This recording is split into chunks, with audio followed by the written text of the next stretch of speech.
সেই সময়ের তরুণ যুবক ছাত্ররা বুক পেতে লড়াই করেছিল। মানুষ ন্যায় বিচার পাবে, দুর্নীতিমুক্ত হবে, চাঁদার কলুষিত কালো থাবা থেকে মানুষ মুক্তি পাবে এবং কোনো অবিচার কারো উপর করার কেউ দুঃসাহস দেখাবে না। সেরকম একটি সমাজ কায়েমের জন্য আমাদের লড়াই অব্যাহত আছে। সেদিনকার এই লড়াইয়ে আমাদের কিছু সংখ্যক সহযোদ্ধা তারা শাহাদত বরণ করেছিলেন। আজকে সেই স্মৃতিময় 21শে ফেব্রুয়ারি আমরা আজকের এই দিনে তাদেরকে গভীর শ্রদ্ধায় স্মরণ করছি এবং আল্লাহ তাআলার দরবারে তাদের সকলের জন্য মাগফিরাত কামনা করছি। এখানে আপনারা জানেন ঐতিহাসিক এই আজিমপুর গুরুস্থানে 3 জন বাসা সৈনিকের দাফন তখন সম্পন্ন হয়েছিল। আমরা মূলত তাদের কবরের পাশে দাঁড়িয়ে এবং এখানে আরও যত মুর্দেগান আছেন তাদের সকলের জন্য দোয়া করতে এসেছিলাম। আমরা ফাতিহা পাঠ করেছি, আমরা সূরা ইখলাস তেলাওয়াত করেছি, আমরা ইস্তেগফার এবং দরুদ পড়ে আল্লাহ তাআলার দরবারে আমরা হাত তুলেছি। আমরা জাতির এই সমস্ত বীর সন্তানদের জন্য দোয়া করেছি। পাশাপাশি 47 থেকে শুরু করে 24 পর্যন্ত যারা মানুষের অধিকারের জন্য লড়াই করে দুনিয়া থেকে বিদায় নিয়েছেন তাদের সকলের শাহাদাত আল্লাহর দরবারে কবুল হওয়ার জন্য আমরা মুনাজাত করেছি। এর ভিতরে 47 আছে, 52 আছে, 71 আছে, 90 আছে, আবার 2006 সাল থেকে 2024 আছে। এই সময়ের ভিতরে প্রতিষ্ঠিত কায়েমি স্বার্থবাদী সরকারগুলো জনগণের অধিকার গায়ের জোরে চাপাইয়ে দিতে চেয়েছিল। এর বিরুদ্ধেই বিদ্রোহ হয়েছিল।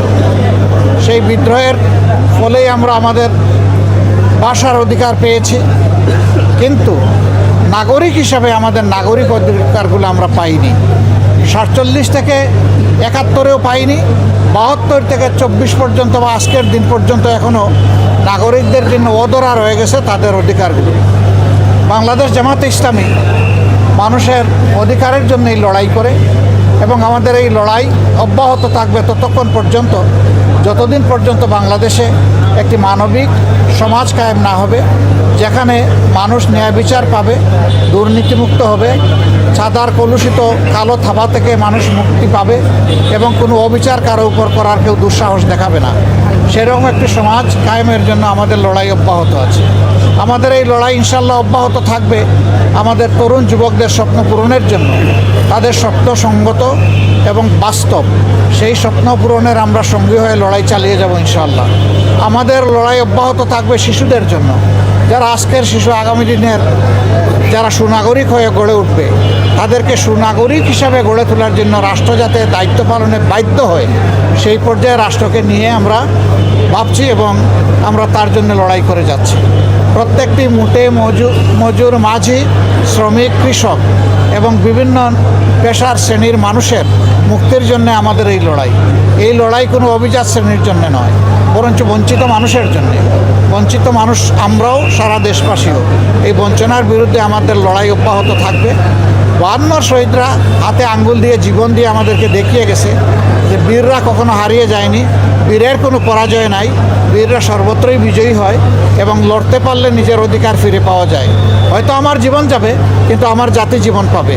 আমরা আমাদের জীবন দিয়ে হলেও জাতির জীবন ফিরিয়ে দেওয়ার জন্য এই লড়াই ইনশাআল্লাহ মহান আল্লাহর উপর ভরসা করে আমরা চালিয়ে যাব এবং আলটিমেটলি সেদিনই ন্যায় ইনসাফ জমিনে কায়েম হবে, যেদিন আল্লাহর দ্বীনের ভিত্তিতে ফয়সালা প্রতিষ্ঠিত হবে, তার আগে নয়। আমাদের সেই লড়াই চলবে। আপনারা আমাদের সঙ্গে থাকবেন। এত রাত এখানে কষ্ট করে আসার জন্য আমরা আপনাদেরকে অন্তরের অন্তঃস্থল থেকে ধন্যবাদ এবং কৃতজ্ঞতা জ্ঞাপন করছি। আমাদের কথাগুলো সমাজের কাছে ইনশাআল্লাহ আপনারা পৌঁছে দিবেন। আমরা একসাথেই দেশ গড়ব। চলো।